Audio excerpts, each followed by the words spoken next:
A blanked primer is a warning sign, and you need to know what to do about it immediately after it happens and when you get back home with the rifle. So today we're going to talk about blanked primers and what they mean and what you can do to prevent having future problems. So what is a blanked primer?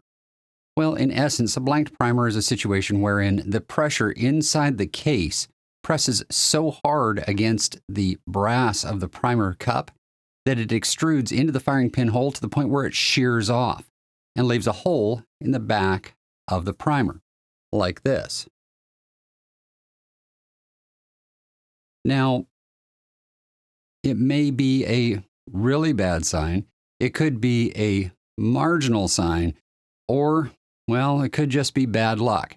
So let's take a look at some of the things to consider immediately after you have a case that blanks a primer. Before we do that, let's talk about the indications that you might get as a shooter that you just blanked a primer. That one just blanked on me yesterday in the 223 Remington.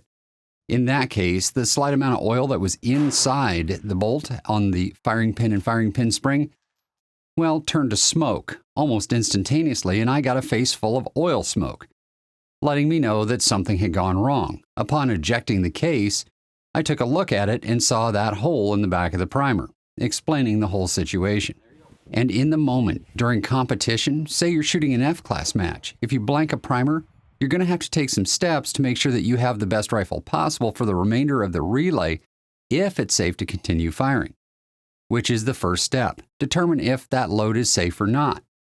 If you've blanked a primer, that could be a really good indication that you are either overpressure or have weak cupped primers, neither of which is safe because the blast of gas coming through the back of that primer pressurizes the inside of the bolt. If your bolt doesn't have a vent in it to let that pressure out, you could overpressurize the bolt, putting too much strain on the shroud back here and ejecting it out the back into your face. Not a good day.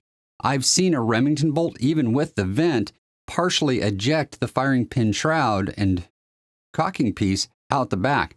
Luckily for the shooter, it didn't come all the way out and hurt him.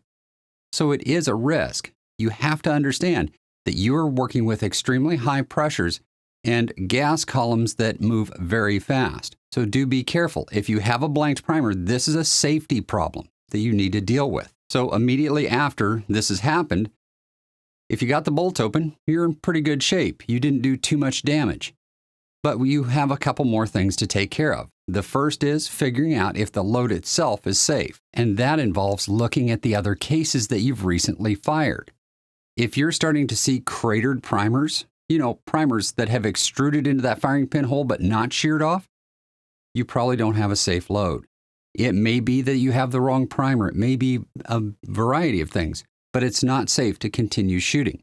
You need to stop, pick up your gear, and take it home and deal with the problem independently and not continue shooting that match because you can damage your rifle or hurt yourself if you continue shooting ammunition that is blanking primers. Now, if this is a one-off situation and all the other primers look good, you need to deal with the bolt because when you blank a primer, it's ejecting a piece of brass into the inside of the bolt, which can get between the firing pin and the bolt and stop the firing pin's forward motion on the next shot, causing a misfire, or 3 or 4 shots later. It can also cause bad ignition, which causes the rifle to stop shooting well. So you need to do some maintenance immediately. That's where you need one of these. This is a firing pin tool for a Remington 700. Now, this is a Sinclair model. You can get various ones from various manufacturers, and personally, I prefer the lever style, but this one is a screw style. All we're going to do is take the bolt apart. We take our bolt, put our tool on it, in this case, give it a twist until it takes the tension off the firing pin, and we just spin it out the back of the bolt. Now, if you're like me and you have had a good blast of gas and carbon into the inside of your bolt, your firing pin is probably going to be black with carbon because you just ejected gases and debris into the inside of the bolt. You need to clean that up. Just give her a wipe off at least and check for that piece of brass. See if you see it anywhere in the spring or anywhere on the firing pin itself, especially on this forward shoulder. If it's there, get it off of there. You don't want that inside the bolt. Now, if you didn't find the piece of brass, it's time to go searching inside the bolt itself. Take a flashlight, whatever you have, a Q-tip, and get down in there and clean out the inside of the bolt and check for that piece of brass. Sometimes it's in there and sometimes it's not. It falls out every once in a while when you take the bolt apart and you never find it or see it. But make sure there is nothing inside that bolt to prevent the firing pin from going forward. After you're done shooting for the day, whether you stopped because your ammunition was unsafe or you were able to finish your match without blanking any more primers, it's time to deal with the underlying problem. There are 3 basic reasons why you might have primer blanking. And very simply, they are too big of a firing pin, too weak of a primer cup, and last but not least, too hot of a load. So you need to figure out which one of the 3 it is. Let's talk about primers first, because primers are usually blamed for this problem. You know, in the small rifle primer world, it's very common to see blanked primers with high pressure loads. Not over max pressure loads, but just higher pressures. You see the 6BR and 6-Dasher have a real tendency to blank primers. The 223 Remington, not so much unless you're going up to 5.56 NATO pressures. But even at that, yes, you can blank one, and this was well below 62,000 PSI. It could be a primer problem. Your primer cup could be too thin or too well annealed of brass, or just a little different brass alloy that extrudes and clips off easier. Now, I know that if I have a rifle that tends to pop primers like this, I can go to a CCI 450 and probably solve the problem. But in this case, that's not why this happened.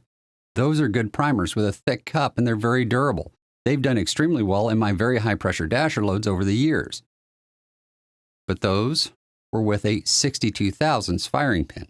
A factory Remington bolt has approximately a 75 thousandths firing pin that goes through a hole that in the case of this one is 78.5 thousandths in diameter, checked with a pin gauge.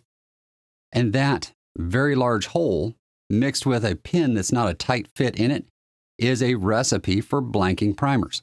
That's why you see factory rifles like this, these mass-produced rifles, tend to crater primers sooner than a full custom rifle will with a 62 thousandths firing pin. In this case, this is fixable if you so desire. You can send your bolt and firing pin to a variety of gunsmiths around the world, actually, that will go in and cut the face of the bolt back, put a bushing in it, and reduce that diameter to an appropriate diameter for a 62 thousandths firing pin and turn down the firing pin for you. Now, this is an option. I'm not a fan of it because you end up with a one-off firing pin that you can't just go buy a new one for without having to do some lathe work. But it does work and it does solve the problem. Just be very careful that you don't accidentally drop your firing pin while you have it out of the bolt one day, because you end up with a bent firing pin and no replacement easily available. The last consideration is absolute pressure. Are you simply pushing your load too hard? Well, that's a real risk with things like the 223 Remington, especially if you're running 5.56 pressures. If you're looking for pressure signs, this may be your first one and the indication that you need to back off. There are several other cartridges that have some real serious issues with getting too hot, and that would be the 308 Winchester and FTR. Unfortunately, FTR is a game that is so tight that everyone is looking for that very slight edge that they can get.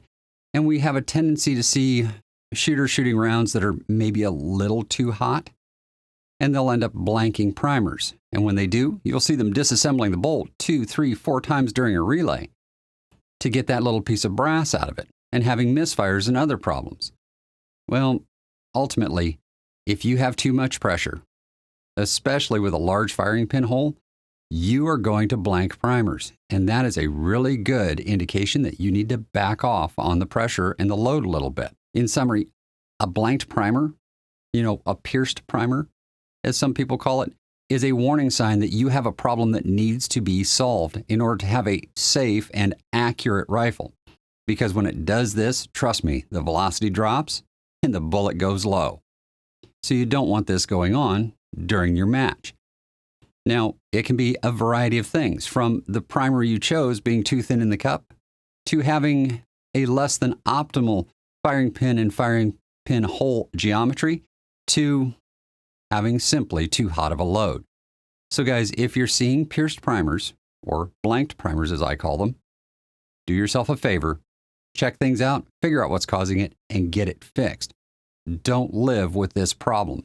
It's not worth risking the safety of yourself and your rifle because you're not worried about that hole in the primer. All right, guys, until next time, shoot straight, be safe, and I'll see you in the next video.